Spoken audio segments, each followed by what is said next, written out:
Olá pessoal, sou Gesley Alves e vamos para mais um react. Esse react é especial porque eu gosto muito desse canal, é o Quadrinhos na Sarjeta. É assim, eu sempre assisto, assim que ele lança eu assisto os vídeos dele. Mas esse eu guardei para assistir com vocês, porque é sobre São Jorge. São Jorge não é exatamente como os cristãos imaginam a verdade oculta do santo guerreiro. E quem sabe... quem me conhece sabe que eu sou muito devoto de São Jorge Guerreiro da Umbanda. Então vamos lá? Vamos reagir? Que meus inimigos tendo pés não me alcancem, que tendo mãos não me peguem, que tendo olhos não me vejam e que seus pensamentos não possam me fazer mal. Sim, este vídeo começou com uma oração a São Jorge, ou talvez com uma referência direta a Racionais MC. Jorge sentou praça da cavalaria. Quem sabe canta. Independentemente do seu credo, e eu já falo aqui por mim, sou ateu, portanto não creio em religião alguma, contudo, há de concordar que São Jorge é um personagem muito interessante. Eu era criança e eu lembro que tinha na parede da minha avó um quadro com luzinha piscando pra criança é uma coisa maravilhosa, e lá dentro tava aquela imagem famosa do São Jorge matando o dragão. E eu lembro da minha avó me explicar que o São Jorge ficava na lua, que dava pra ver ele. Isso era no interior, inclusive numa cidade, numa casa que hoje tá embaixo d'água, após das enchentes no Rio Grande do Sul. O lance é que naquelas noites de lua cheia, eu ia pra rua e eu nunca vi o São Jorge lá, cara. Como é que alguém consegue ver São Jorge na lua? Eu nunca entendi. É incrível que essa história de São Jorge na Lua, ela justamente vem da roça mesmo, né? Vem justamente desse conhecimento popular do pessoal do sertão, da roça, da parte rural. E assim, é uma palendolia, né? Você tem que estar querendo ver São Jorge ali para você ver. E no caso eu consigo ver porque é uma palendolia. Meu cérebro está conduzido a enxergar São Jorge ali. Mas para outras pessoas é um coelhinho. Se você olhar, vai ver um coelhinho ali na lua. Ah, mas é na lua crescente.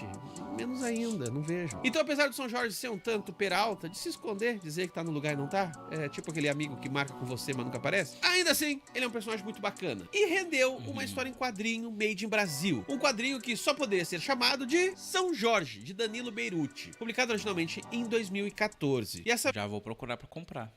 versão em quadrinhos do Brasil tenta recontar os fatos de uma maneira mais realista, muitas aspas em realista. Ainda assim é legal ver o esforço. Havia um dragão? Que dragão era esse? E quem afinal era o São Jorge? Ele tinha poderes mágicos e fenomenais? E é isso que eu vou tentar responder aqui nesse vídeo, mostrar o quanto que uma série de elementos enriquecem a narrativa de São Jorge, mesmo quando você procura dar a ele um certo viés realista. Inclusive até eu acho que o quadrinho não radicaliza. Dava pra brincar mais com a figura do São Jorge, mesmo querendo fazer uma história pé no chão, quase um São Jorge do Christopher Nolan. Imagina, o homem pega a espada, vê o dragão e... E vamos combinar, São Jorge, ele é uma figura icônica do Brasil, e com particularidades que só são do Brasil. Por exemplo, a caceta da lua. Sim, esse negócio do São Jorge tá lutando contra um dragão, ou seja, do campo de batalha ser na lua, é uma parada made in Brasil. Sim, se você for pra Inglaterra, que inclusive tem a cruz de São Jorge na sua bandeira, e falar de São Jorge na lua, você vai acabar sendo internado. Só isso é o que vai acontecer. E aí você fica se perguntando, por que nós fizemos isso? Pois bem, isso eu vou responder melhor em breve. Então eu acho que quem mais popularizou essa questão de São Jorge na Lua foi Monteiro Lobato. Porque em um dos episódios do Sítio do Pica-Pau Amarelo tem o episódio do São Jorge, que a tia Anastácia reza para São Jorge, que ela é uma devota de São Jorge, e São Jorge vem para salvar eles do ataque de um Minotauros e acaba levando eles para a Lua. Aí começa toda uma jornada lá na Lua para compreender melhor sobre a figura de São Jorge. Talvez popularizou mais por causa disso, porque querendo ou não, Monteiro Lobato, mesmo com todas as problemáticas da sua narrativa, da sua escrita, ele era um autor muito bem reconhecido no Brasil, né? Não só pela série do Pica-Pau Amarelo, mas seus livros eram muito bem vendidos aqui no Brasil. Vou aqui nesse vídeo repassar com vocês a história de São Jorge, vou me focar no quadrinho, mas trazer algumas informações sobre quem foi São Jorge, e eu já respondo, não tem muita informação. A própria Igreja Católica reconhece que é uma figura bastante folclórica, como muitas figuras ilustres da história, seja ligadas à Igreja Católica ou não, muitas vezes o que a gente tem dessas pessoas é o registro da morte. Isso é o que há de mais marcante sobre elas. Para citar só dois grandes nomes cuja morte é aquilo que a gente tem de mais confiável, entra nesse balaio Jesus Cristo e o filósofo Sócrates. Sócrates. E com São Jorge não seria diferente. O que há de mais seguro sobre ele é a sua execução em 23 de abril de 303. Então vou falar do gibi, vou falar um pouco da vida do cara, explicar um pouco como é que se formou essa imagem de santo guerreiro, o porquê que esse homem tá na lua, além de fazer alguns comentários como queda do Império Romano, ascensão do cristianismo, e também explicar por que a figura de um santo guerreiro, em partes também, é uma imagem de fim da guerra. Mas antes de continuar aqui com esse evangelho segundo um ateu, peço que você curta o vídeo, se estiver curtindo, se inscreva, caso seja novo por aqui, compartilhe. Vem cá, mas você assistiu o trailer, ou pelo menos assistiu o vídeo do filme do São Jorge que lançou aqui no Brasil? Filme São Jorge da Capadócia. O trailer, cadê o trailer? Já tem muita coisa já. O trailer. Para que meus inimigos, tendo pés, não me alcancem. Ó, esse filme é desse ano. Eu não vi influência nenhuma da macumba falando, porque, é por causa do sincretismo. Tá, mas São Jorge tá na macumba desde quando a macumba é macumba. Tendo mãos, não me peguem.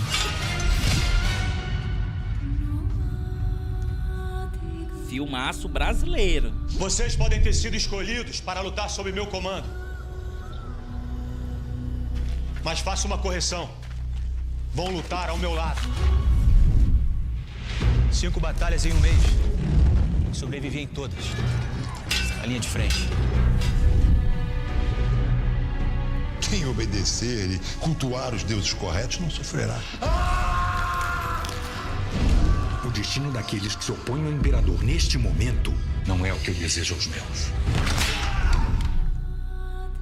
Podemos conversar sobre o que aconteceu, se você quiser. As lembranças que mais me faziam sorrir, agora me fazem chorar. Jorge é um símbolo, querido pelo exército, pelos cristãos, pelo povo. Por ser um símbolo, ele foi apagado. Ordeno que coloque imediatamente sua verdadeira armadura. A cidade inteira acordou, dizendo que enfermos que foram tocados pelo seu sangue se curaram. Talvez algumas pessoas precisem carregar fardos para aliviar o peso de muitas outras. Qual é a espada que será capaz de fazer eu me livrar de ti, Jorge? São Jorge, rogai por nós.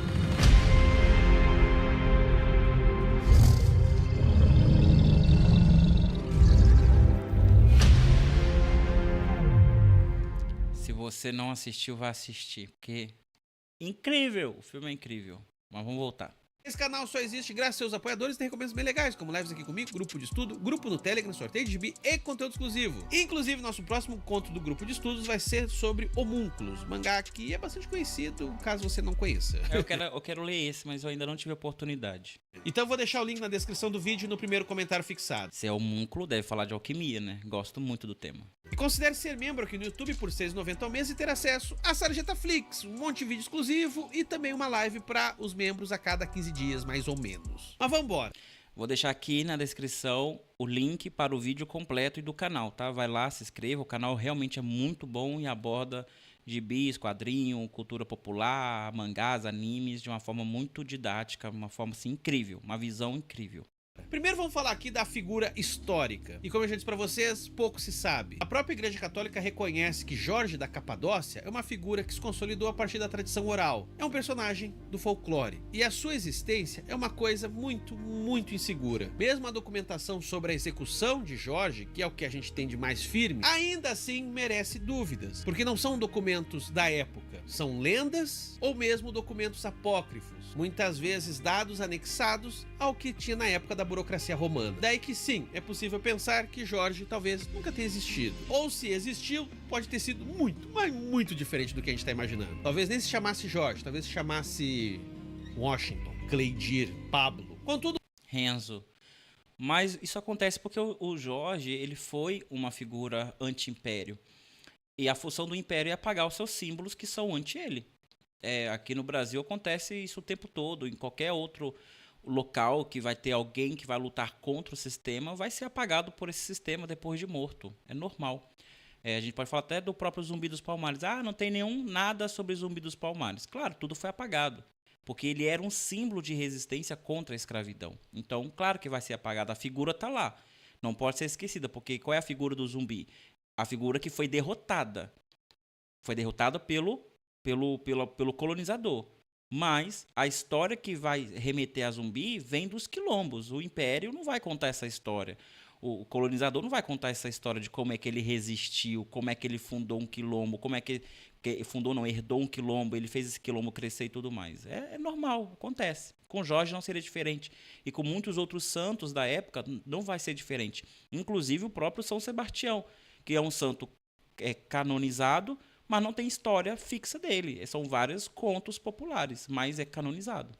Uma coisa dá pra se dizer com segurança: a história de Jorge foi sendo composta aos poucos. Essa narrativa que a gente tem hoje, ela na verdade é uma montagem sobre o que cada época projetava no personagem. Eu vou pegar aqui o encadeamento narrativo do quadrinho pra ir comentando essas coisas todas com vocês em paralelo. Então vambora. Tudo começa quando uma família de trabalhadores rurais estão na sua casa, felizes, isso no finalzinho do século 3, e de repente o pai ali da família vira uma poça de sangue. A família se apavora e a casa é destruída por um ser bestial. Sim, a história já começa com o dragão chegando. O prólogo aqui usado pelo Danilo Beruti no quadrinho é típico desses filmes de monstro ou filmes de desastre. Vocês lembram de Tubarão? É a mesma pegada. Você tem uma palhinha do grande perigo que está à vista, mas agora dá um tempo. Vamos nos focar em quem vai vencer, ou mesmo quem vai se ferrar na mão do bicho. A quem sabe quem é que vai ganhar? O Jorge. E quem é o nosso querido Jorge? Pois bem, ele é um soldado romano. Quer dizer, mais especificamente, ele é um tribuno, que é um alto cargo dentro da burocracia romana, uma figura inclusive avalizada pelo Senado, e ele é da Capadócia, uma região hoje que está na Turquia. Ele teria crescido na Palestina, numa região hoje que está em Israel. Oh meu Deus, como a história daquele lugar é complicada. E Jorge começou uma carreira militar cedo por causa do seu pai, que também foi uma figura importante dentro do exército romano. Contudo, os pais de Jorge eram cristãos convertidos. O pai dele morreu cedo. Jorge acabou tendo a presença exclusiva da mãe e por isso cresceu também como um cristão. A história que começa no finalzinho do ano 298, em uma campanha militar em direção ao Egito. É nos arredores de Alexandria que finalmente a gente vai conhecer Jorge. E o que ele está fazendo lá? Basicamente, um destacamento romano foi enviado para aplacar rebeldes. Aqui preciso citar um pouco sobre a história do Império Romano. O século III é um século de muitas crises. Isso se dá por N motivos. Problemas econômicos, problemas administrativos, mudanças climáticas da época, que obviamente não tem o tamanho, a proporção e a intensidade das que existem hoje, porque sempre vou lembrar que o que tem hoje é culpa nossa, mas mudanças climáticas sempre existiram e isso afetou a colheita, fazendo inclusive que na época os alimentos ficassem mais caros, ficassem mais escassos. A elite política romana, ao que tudo indica. Isso só aconteceu porque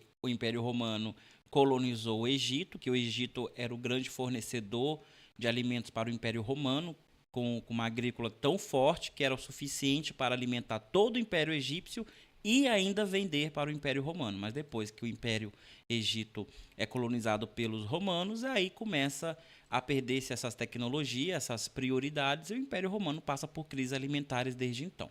Também era péssima, foi uma sucessão de maus políticos, de maus administradores, de maus generais. Então o século III foi meio que aos trancos e barrancos, sendo portanto o início do longo declínio que vai culminar no fim do Império Romano. Contudo, uma figura de esperança naquele momento, e que parecia que agora a coisa vai, era o imperador Diocleciano, que foi alguém capaz de fazer uma série de reformas no Império Romano, inclusive uma bastante drástica, separando o Império Romano do Ocidente com o do Oriente, sendo do Ocidente sediado em Roma e do Oriente tendo como cidade principal Constantinopla. O do Oriente foi durar mais de 1000 anos depois ainda, né? Naquilo que a gente chama de Império Bizantino. Já o do Ocidente, você sabe, não durou mais muito tempo. Diocleciano, então, além de fazer essa divisão e instituir dois imperadores, porque o Ocidente teria um e o Oriente teria outro, ele também instituiu co-imperadores júniores, que numa analogia a gente poderia pensar como vice-presidente. Então, no final das contas, você tinha uma tetrarquia, um poder dividido entre 4. Ainda que o Diocleciano tivesse mais lá no topo. Seja como for, por causa do péssimo século que o Império Romano vinha atravessando, além dessas reformas e mais reformas procurando reestruturar o Império, o Egito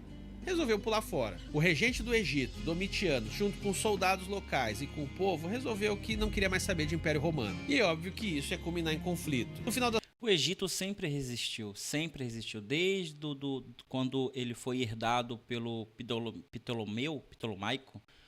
Começou a dinastia ptolomaica quando o Alexandre o Grande cai. O Egito sempre resistiu, com ou sem Cleópatra, com ou sem o Império, a dinastia ptolomaica sempre resistiu. Talvez por isso começou-se o movimento de substituição dos egípcios, a expulsão dos egípcios da terra do Egito, que vai descer a África subsaariana, que vai dar origem a outros povos depois, mas o Egito ele é substituído. A cara do Egito hoje não é o Egito desde essa época, era outro Egito, tanto que o Egito era Kemet, a terra dos homens pretos. Hoje é um território basicamente árabe, muçulmano. O golpe do Império Romano não deu certo, mas o Império Muçulmano tomou conta depois de todos os desastres que o Império Romano fez. Foi um tiro no pé. O Império Romano deu um tiro no pé quando invadiu o Egito, quando tentou controlar o Egito de todas as formas e deu um tiro no pé. Porque um dos pilares da queda do Império Romano é justamente perder o Egito como auxiliador. Das contas, o Império Romano foi vencedor e entre seus soldados, seus bravos guerreiros, estava Jorge, que aqui no quadrinho é mostrado como um cara muito valente e bastante admirado, inclusive pelo próprio imperador, que já conhecia a fama do seu pai. Jorge, além de ser uma figura destemida, sempre luta acompanhado de uma cruz, que aqui você já vê a brincadeira, vai ser a famosa Cruz de São Jorge. Um comentário aqui em paralelo sobre a narrativa de Jorge, focando estritamente no quadrinho, é o quanto que o Danilo Beruti é bom em desenhar cenas de batalha. Esse comecinho aqui do quadrinho, que a gente tem páginas e mais páginas das lutas dos soldados romanos, cara, isso aqui tá muito bonito. E nos dá uma boa dimensão, de fato, do quanto que esses conflitos não eram bonitos, e sim profundamente sangrentos e cruéis. Como toda guerra, né? Sempre bom lembrar, apesar da galera querer romantizar. Mas voltando aqui pra história, vencida a batalha, Jorge olha com um certo desencanto para tudo isso. Afinal de contas, o destacamento que ele enfrentou eram também de soldados romanos. Ok, rebeldes, mas ainda era gente da gente dele. Então ele sente que apesar de seus amigos estarem errados, ele ainda assim estava matando colegas. Jorge então demonstra ter compaixão pelos seus inimigos, colocando inclusive uma cruz sobre eles. O que eu acho tão fofo, né? Tipo, você matou as pessoas com uma lança atravessada pela cabeça e no final você põe um crucifixo porque... ai, como eu me sinto culpado. Eu matei, mas tô culpado agora. Culpadíssimo. Esse elemento, porém, aqui na história vai ser importante para mostrar o quanto que aos poucos o Jorge começa a olhar para toda a estrutura do Império Romano e começa a achar esse negócio meio estranho. Uma figura aqui importante também na nossa história, e que foi importante na história que a gente estuda na escola, a história com H maiúsculo, é Galério, o co-imperador de Diocleciano. Figura essa muito lembrada como talvez ser o principal personagem da perseguição aos cristãos. E aqui na história do quadrinho, Galério tá com ciúme do Jorge. O imperador tá olhando para ele com muitos bons olhos. Então Galério, que não gosta do Jorge, que não é cristão e que sabe que o imperador Diocleciano também não gosta muito dos cristãos, resolve aos poucos ir minando a relação, fazendo com que Jorge seja cada vez mais alienado das suas funções e da possibilidade de crescer dentro do Império Romano. Política. Sempre vai ter política. Então, como vocês podem ver, Jorge começa a ser perseguido por ser cristão, embora que o cristianismo é um pretexto. Na verdade, o grande problema é que ele é uma liderança. Mas aí joga na conta do cristianismo. Ah, ele é cristão, ele pode influenciar os outros soldados, essa coisa não tá indo muito bem. Porém, o principal episódio foi o incêndio do templo de Júpiter em Nicomédia. Esse atentado político foi jogado nas costas dos cristãos. E o próprio quadrinho aqui não explicita quem fez isso, ainda que dê tudo a entender que foi um plano do co-imperador. Tudo isso como joguete político e para evitar que figuras como Jorge ascendessem ao poder. Aliás, cabe comentar, Nicomédia foi uma antiga cidade-estado grega, hoje está na região da Turquia. Enfim, eu tô me sentindo aqui ao longo desse vídeo sempre falando de uma espécie de fulano de tal era casado com aquele, mas depois acabou com aquele outro. Eu tô sempre falando da ex das pessoas. Era um país, depois virou outro, era uma região, depois virou outro. Eu tô falando tudo isso porque agora entra em cena aqui uma outra cidade muito importante. Cirene, uma antiga colônia grega, depois sob o Império Romano e que hoje tá na Líbia. E foi nessa antiga cidade, que inclusive é mencionada pela Bíblia, e segundo aqui o quadrinho, o dragão apareceu. E é pra lá que Jorge é destacado, justamente para que ele não ande ali com os outros soldados, justamente para que, enfim, ele não ascenda ao poder, manda ele sozinho enfrentar um negócio que até os próprios soldados romanos tiram sarro. Caramba, estão dizendo que tem um dragão lá. Que dragão, mané? Dragão não existe. Porém, a presença de Jorge lá é providencial, porque antes alguns legionários romanos já tinham sido enviados, o rei da cidade já havia pedido essa ajuda para o império, e aqueles que foram para lá não voltaram. Inclusive, essa é as partes mais de gore aqui do quadrinho. O pessoal começa a achar na margem do rio braço boiando. Daí que quando o Jorge chega lá, ele percebe que a situação já está totalmente fora do controle. Mediante o medo do dragão, as pessoas estão fazendo oferendas e estão começando a oferecer as meninas da cidade, sendo que está tendo uma pressão para que a princesa também seja entregue em sacrifício. A única testemunha ocular do dragão que existe é aquela menina que a gente acompanha no início da história, aquela que foi a única sobrevivente da sua família dizimada. Contudo, por causa do trauma, essa menina menina ficou muda. O nome dela é Vera. Um nome que eu acho que é ruim. Ela devia se chamar Luna. Depois eu explico isso melhor. Mas aí, você já deve estar se perguntando, tinha dragão mesmo? O que é isso? E é a partir das investidas de Jorge que a gente descobre qual era o grande problema. Não era um dragão, era um crocodilo. Mas era um puta de um crocodilo. Era um bicho muito grande. E que inclusive estava ali perdido, porque ali não era uma região onde se encontrava crocodilos. Então era um animal deslocado do seu ambiente, e que justamente por não estar acompanhado e por ter muito alimento à sua disposição, ficou enorme. Naquele momento, Jorge tinha ganhado por parte do imperador um lindo cavalo branco, um espólio de guerra a partir dos inimigos que eles derrotaram. Então aqui você já começa a recompor a mitologia. Jorge, no seu cavalo branco, diante do dragão. Mas ainda falta um elemento, que é a lança. E é isso que a gente acompanha agora aqui, a necessidade que Jorge percebe de forjar uma lança. Porque ele usa uma espada e ele percebe que a espada sequer corta o couro do dragão, do crocodilo. Daí que Jorge, muito convenientemente, encontra uma forja abandonada. Isso com ele todo estrupiado, porque ele havia levado inclusive uma rabada do crocodilo. Tava todo detonado o rapaz. Jorge então ali, de forma improvisada, faz uma lança. Muito mais poderosa, muito mais forte. E não precisa ser tão afiada quanto a espada, mas precisa ser muito, muito resistente. E o quadrinho aqui é bom para mostrar que a batalha definitiva entre Jorge e o dragão, ela ganha um aspecto de urgência. Que Jorge precisa salvar a princesa. Sim, diante da incapacidade do dragão de ser vencido, a princesa foi oferecida em sacrifício. Só que tem algo ainda pior. O rei está mentindo para a população. Ele não entregou sua própria filha. A Vera, a menina muda que sobreviveu ao desastre, ela que foi acorrentada para ser entregue pro crocodilo, mentindo para todos ao dizer que ela era a princesa a ser morta. Sacaram a maldade? Vamos entregar em sacrifício, mas entrega a mudinha, pobre. Entrega lá. Minha filha eu vou guardar. Então aqui o Danilo Beruti, o quadrinista, compõe uma situação muito boa. Com a Vera acorrentada em cima de uma pedra, o dragão dando voltas em cima dela, indo pro ataque, e o Jorge tendo que vir correndo no seu cavalo branco com uma lança improvisada. Batalha sangrenta, difícil, espeta o crocodilo, ele avança de volta. Essa simbologia do crocodilo, ela é incrível, porque o crocodilo, ele é o símbolo do Nilo, né? E o Império estava enfrentando os rebeldes do Egito, né? O Nilo é a grande divindade, dona do Egito, das terras do Egito, incontrolável divindade do culto aos egípcios. E lembrando, agora eu não vou, talvez no século III ou no século VI que o Coliseu começou as suas grandes atividades, mas eu acho que é no mesmo século. Então, havia pessoas que sequestravam animais de outras regiões para levar até o Coliseu. Então, a chance desse crocodilo ter saído do Nilo, ter sido capturado no Nilo e por algum motivo ter sido perdido, né, ou escapado de alguma comitiva e ter parado nesse local é bem grande, né? É uma simbologia bem forte você colocar um santo guerreiro do Império Romano matando o símbolo dos egípcios, que seria o crocodilo. É uma sacada genial. Jorge pega a menina, consegue puxar ela o máximo que a corrente deixa, porque ela tá acorrentada na pedra. Aí o crocodilo passa por cima, o Jorge enfia a lança, jorra sangue em cima deles, eles têm uma chuva de sangue das vísceras do crocodilo, espeta o olho do crocodilo, leva quase uma mordida. No final, Jorge vence. E aí vem esse imaginário tão poderoso, Jorge salvando a princesa contra o dragão. Ficou lindo esse desenho, hein? Ó, lindíssimo.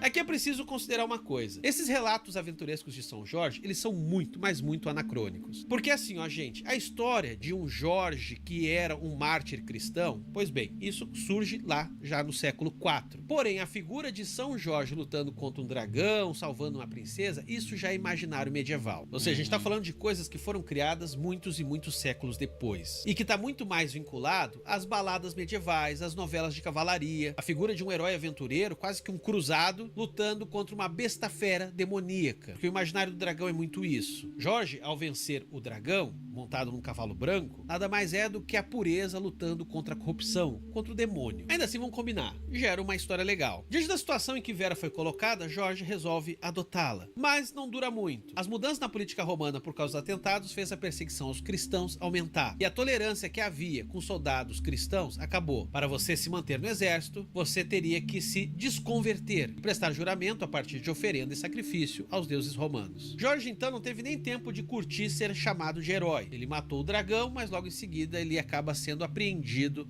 pelo exército. Como ele era um figurão, o pai dele também tinha sido um cara importante, ele acaba recebendo um tratamento VIP. Basicamente o que o co-imperador Galério faz é de jogar pra galera.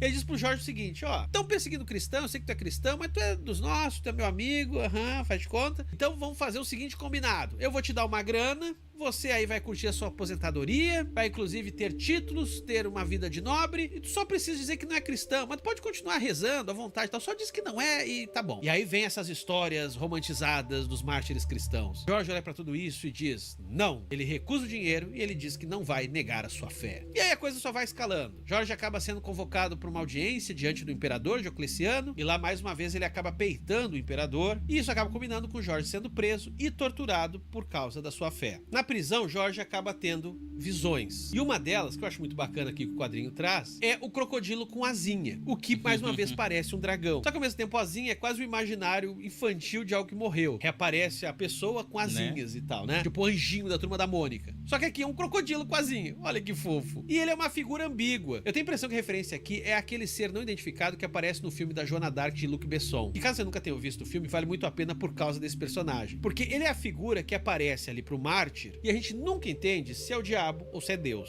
Justamente porque ele é uma figura de tentação, de provação. Ele fica te questionando, ele fica te indagando, ele fica problematizando tudo que você pensa, tudo que você acredita. E vamos combinar, e agora vem aquele momento crítica ao cristianismo, que essa confusão entre Deus e o diabo já diz muita coisa. Porque vamos ser francos, o cristianismo ele é todo estruturado em cima da relação da tentação e culpa. Daí que você gosta, mas não pode gostar. Você curte, mas não pode curtir. Você tem, mas é melhor que não tenha. E o crocodilo ali, ó, só nesse papinho com o Jorge. Diz que não é cristão. Aí ele pensa, não vou dizer. Você vai dizer que não é cristão? Como assim? Então você fica o tempo todo, pô, mas será que eu faço isso? Não faço? Ah, meu Deus, ai como eu sofro. Ainda assim, Jorge resiste. A sua resistência começa a se tornar famosa entre as pessoas. Mesmo depois de tantos dias de tortura, ele não cede. Isso é espalhado entre os soldados, isso é espalhado entre a população. Ou seja, é nessa que o mito de Jorge vai se criando, inclusive a lenda de que ele enfrentou um dragão lá na distante Cirene. Sacaram então? Jorge se torna o São Jorge, essa figura tão emblemática, que tem o seu clímax a partir da sua execução no Coliseu. Porém, o legado de Jorge não está só nas suas lendas. A imperatriz, que se comove com a situação dele, também se converte ao cristianismo. Ou seja, o cristianismo vai se infiltrando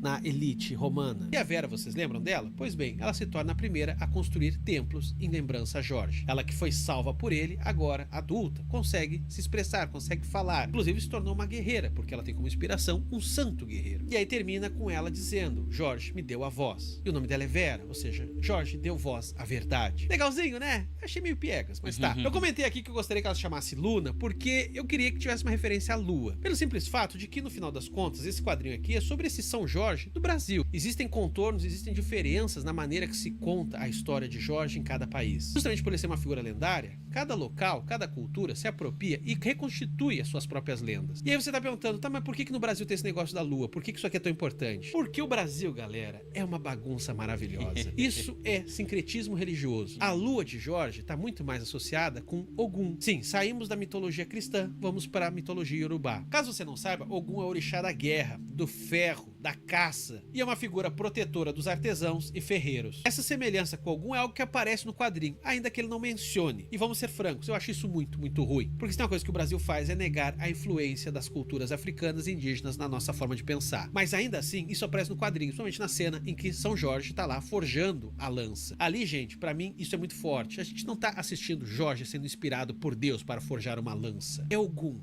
Quem tá protegendo ele é Ogum. Porém, como você sabe, no Brasil a figura de Jorge e a figura de Ogum se confundem. Contudo, até isso é regionalizado. Pernambuco, Rio Grande do Sul, Rio de Janeiro, são lugares onde Jorge e Ogum acabaram ao longo de uma série de tradições sendo figuras confundidas. Porém, na Bahia, Jorge acabou sendo sincretizado com Oxóssi, o orixá da caça, das florestas, e que, convenhamos, também cabe nessa narrativa de alguém lutando contra um dragão. Tá, ok, massa esse cruzamento entre santos e orixás, mas e daí? Cadê a lua, pô? O lance é que Ogum é associado à lua. Ogum da lua é morar na mata escura. Sentado no topo, ele olha e vê a lua. Daí então que essa imagem de São Jorge contra o dragão, defendendo a princesa na lua, é uma mistureba linda e maravilhosa que só o Brasil pode oferecer. É o cruzamento das histórias de martírio dos primeiros cristãos, somado com baladas medievais, sincretismo religioso, cultura iorubá e quadro com luzinha piscando na casa da avó. Como não há mais país, cara? Como é que vocês podem não gostar do Brasil? E dava pra avançar mais nesse papo, porque São Jorge também se cruza com outras figuras míticas. Até mesmo o quadrinho aqui menciona Alquidir, fazendo aqui um anacronismo bem óbvio, porque um muçulmano fala pra Vera que esse cara existe, sendo que o Islã era uma coisa que surgiu bem depois. Mas enfim, a brincadeira aqui é mostrar também o quanto que a história do São Jorge também é atravessada de uma série de heróis do mundo islâmico. E muito provavelmente por causa das ocupações que houve na Europa, também acabou se confundindo a história. Então vocês sacaram, né? Religião cristã, iorubá, islâmica. Se você for se aprofundar, então você vai perceber que São Jorge, o santo guerreiro, é um mito que amalgama uma série de imagens, uma série de fantasias de poder que são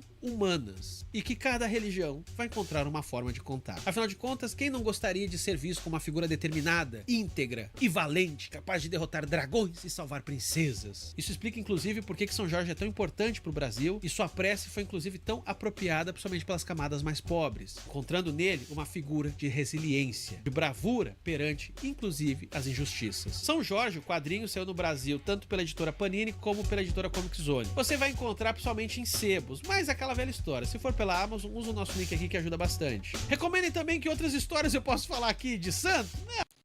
Perfeito. É muito interessante essa questão. Deixa eu até voltar aqui na imagem. Essa imagem, ela é bem emblemática. Na Idade Média, a Bíblia já estava mais difundida, né? A igreja já estava mais difundida. E o São Jorge, vamos tirar a figura do São Jorge, a figura do guerreiro. É o cavaleiro do cavalo branco. É o Salvador. Quem era o Salvador? O cavaleiro. Então, a base da monarquia medieval era o cavaleiro, aquele que protegia a monarquia e também, talvez, protegia a plebe. Talvez, não estou dizendo que protegia, mas teoricamente deveria proteger. Então, o cavaleiro do cavalo branco é essa figura do Apocalipse, que vai trazer a paz depois do infortúnio dos outros cavaleiros do Apocalipse. Quais são os outros cavaleiros do Apocalipse? A guerra, a fome e a morte. E o quarto cavaleiro é o último, é o cavaleiro do cavalo branco, que teoricamente seria o Yeshua HaMashiach, o Jesus Cristo, né? o grande Messias. Então esse cavaleiro, que depois vai ganhar o nome de São Jorge, ele deveria ser o símbolo da guerra contra o mal. Quem é o mal? Onde está simbolizado esse mal? No dragão. Lembra lá em Apocalipse que no topo da cabeça do dragão vai estar prostrada a prostituta, segurando a taça, sei lá do quê, que esse dragão vai ter sei lá quantos chifres, quantas cabeças, sei lá do quê. Essa figura desse dragão mostra o mal, o próprio diabo, o próprio inimigo de Deus. No caso, com esse inimigo vindo, quem é que está em perigo? A noiva, a donzela. Então, a donzela, que é a noiva, que é a igreja, que representa o poder desse cavaleiro do cavalo branco, que protege a monarquia e protege a plebe, tem que batalhar. Tem que batalhar para proteger essa donzela.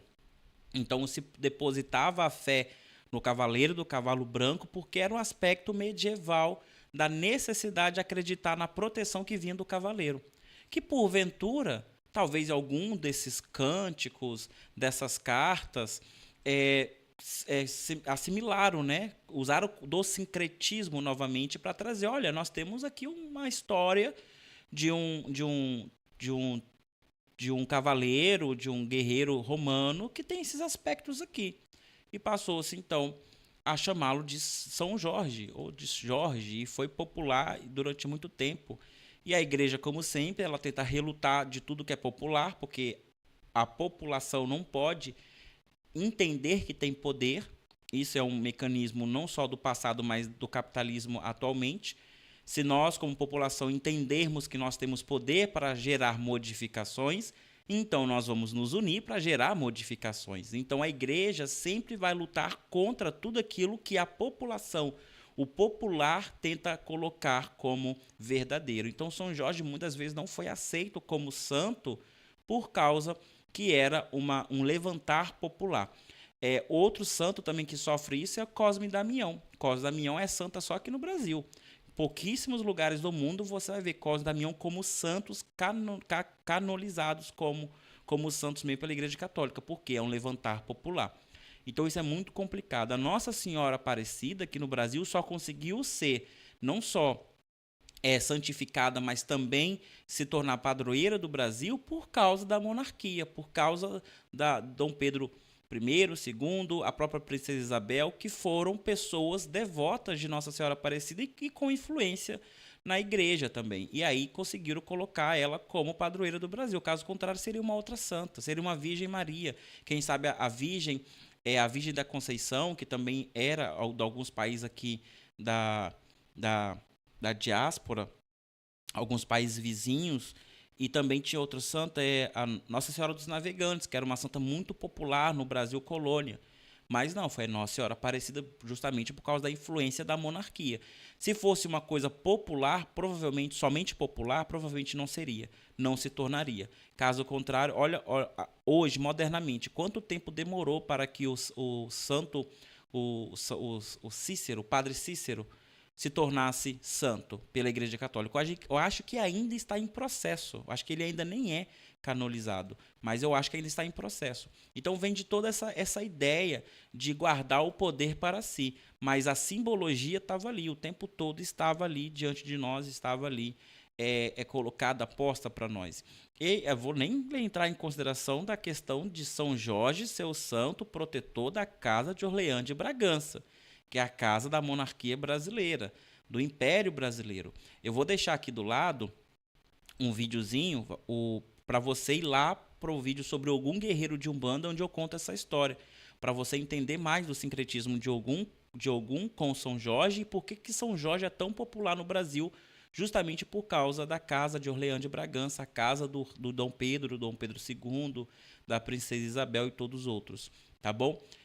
Deixa o seu like, se inscreva no canal, não perca mais nenhum vídeo. Você tem que se inscrever no canal para não perder. Te vejo no próximo, até mais, tchau, tchau.